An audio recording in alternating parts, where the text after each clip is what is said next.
Well, yet another banker has died under mysterious circumstances. It'll be the 7th in just under a month. So do these mysterious banker deaths point to a looming financial crisis or something more sinister, like a methodical silencing of anyone who could potentially blow the whistle on financial fraud? Well, today I'm going to be speaking with Doug Hagmann of the Hagmann and Hagmann radio show. He's a 30-year multi-state licensed private investigator, and you can read his articles on HomelandSecurityUS.com. And today I'm going to be speaking with him about his most recent article exposing what lies beneath the bodies of dead bankers and what lies ahead for us. Thank you for joining us, Doug. Thank you for having me. So can you just sort of recap some of these banker deaths and tie in how they're all related? Not a problem. What we've seen here of late, beginning in the first part of the year, is it began with the disappearance of a reporter working for the Wall Street Journal at the Dow Jones desk. And now this gentleman went out for a walk on a Saturday. He disappeared without a trace. They still have not found him yet. Of course, he's a recipient of a liver transplant and is in need of medication. His family has had no contact. So this gentleman's been missing for over a month. Then we move right into a number of people who are interrelated in the financial industry. You've got Tim Dickinson, the UK-based communications director at Swiss Re-AG. You've got William Brokesmith. You've got Carl Slim, Gabriel McGee, and others, all of whom are related to or have some associated with these various large central banks. It seems to focus, or at least the epicenter of all this appears to be J.P. Morgan. Now, in my investigation, what I found out a couple of things. If we go back in time, for example, if we go back into 1974. Perhaps one of the first more modern suicides, if you will, is that of Louis Boyer, who happened to be an informant who gave some information about the gold, the commodities, but the gold specifically in Fort Knox. And, of course, she was later identified as the informant of a story about the missing gold in Fort Knox. She, come to find out, was a secretary to Nelson Rockefeller on July 3rd, 1974. She allegedly leapt to her death from the 10th story high-rise in New York City. So looking back here 40 years ago, you're looking at a similar situation as we're seeing today. Now, today, you've got this litany of missing suicided bankers now. And I use suicide as a verb intentionally. But from my investigation, what we're seeing is this interrelation of all of these people who have allegedly committed suicide or have met their untimely demise. And there are a few common denominators here, one of which is, of course, the commodities market. Another, of course, is their placement within the financial system. And the third aspect, and I think this is a very important aspect, is the current state of surveillance that's in play here, that's being used by the very banks that are under investigation for numerous frauds, including but not limited to commodities trading or commodities frauds. These banks are actually conducting surveillance in tandem with, if people can believe this, in tandem with the NYPD and, of course, our intelligence agencies both here and abroad, and that includes the CIA here as well as the MI5 and MI6 in the UK.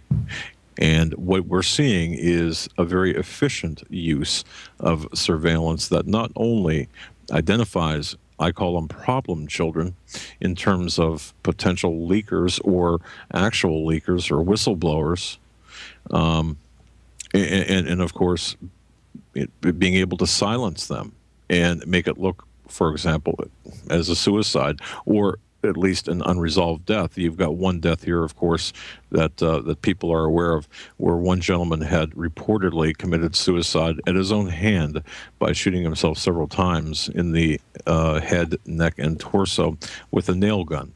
Now, 30 years as an investigator, I've conducted many investigations about suspicious deaths. I've seen some pretty odd deaths, but nothing to that extent. So it seems to be becoming more blatant. What we're seeing is becoming much more blatant than we've ever seen before. So that tells me, as an investigator, based on my experience, that we're looking at something.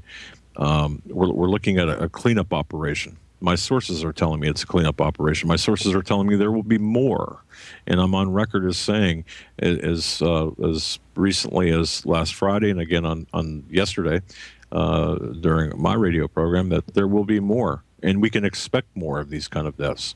So this is what we're looking at in the larger sense. Right, and historically, during the Great Depression, we've heard of banker suicides.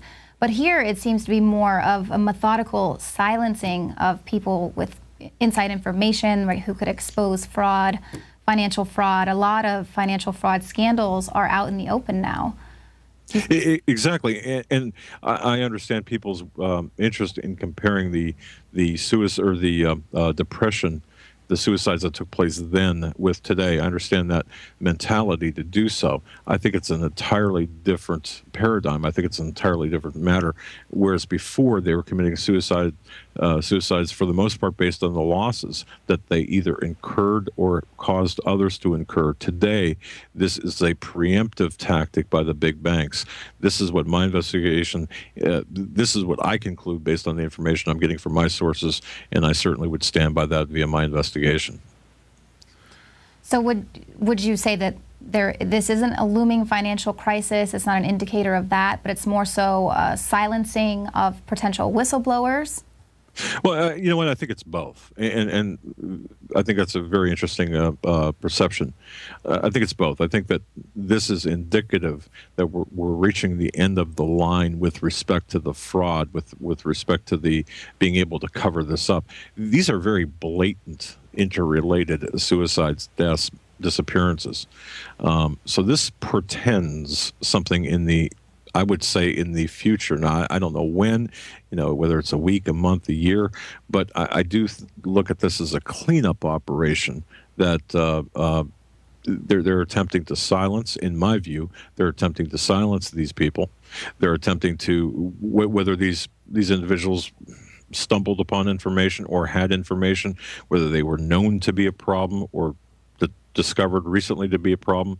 But I do believe that this is part and parcel to a larger agenda. And that agenda is to kill the U.S. dollar, to establish a one world economic system. They've got to do this, and they've got to get the United States out of the way.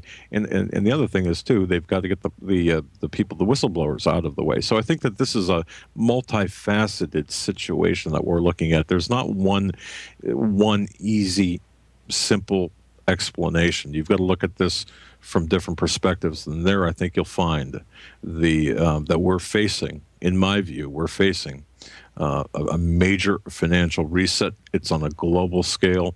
This is all about covering their bases. You see, they're on a time schedule, and to them, when they, and I'm talking about the power brokers, want to bring down the economy, they want to do it on their schedule. They don't want to be exposed or do it on someone else's schedule. So this is part and parcel to that larger agenda. Right, and it's very interesting what we're seeing a lot on the news now. They're really pushing about how vulnerable our infrastructure is and the grid, and how vulnerable we are to a cyber attack. And it's interesting how you point out that JP Morgan and banks are backing this huge surveillance system that's in place. Not only backing it, which you're correct, but they are through our taxpayer money, in America here, through our taxpayer money, at 55 Broadway, JP Morgan, other big banks, they've got this huge row of computer monitors that are staffed by JP Morgan Chase and other financial institutions' security operatives. So what we're looking at is, not only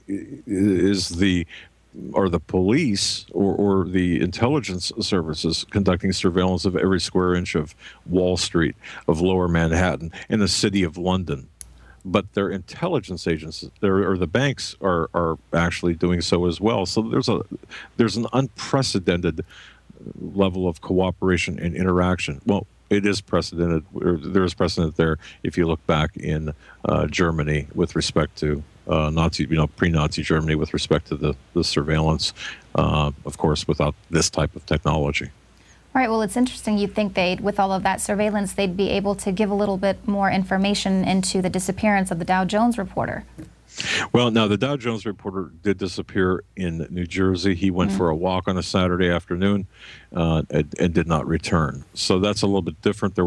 That didn't take place in downtown Manhattan, but that's a very interesting case in and of itself. And we of course offer our prayers for the family members and the families of all these victims, and of course the missing Wall Street Journal reporter as well. But it certainly is interesting. The timing is well beyond coincidental. This is indeed planned, and this is based on what I've determined. And I'm still investigating this with more to come. And there will be more deaths. Let me just say this: there will be more people who will meet an untimely demise under the pretext of suicide or just simple disappearance here in the United States as well as other countries. Right, and it's such an important issue, and for whatever reason, it's not being reported. If there were 7 rock stars who had killed themselves, or 7 actors that had, mysteriously disappeared or suicided themselves, we would definitely be hearing about it. It'd be all over the news. Exactly, and so that's another aspect here that we have to look at. What is the media doing? They're not only not reporting this, in my view, whether it's CNBC, MSNBC, you name the network, by not reporting these ties and this as one large story, based on what I can come up with, they're complicit in keeping from the American public what is to come, as well as these people and their poor families. Exactly. Well, Doug, thank you so much for your insight. Thanks for joining us today. Thanks for having me. Well, you can keep up to date on all of Hagmann's latest stories at HomelandSecurityUS.com. And of course, we will keep you up to date with all the latest breaking news at Infowars.com. The latest story is up there today on the 7th banker who has died under mysterious circumstances. Thank you for watching the Infowars Nightly News tonight. We'll see you here tomorrow at 7 p.m. Central.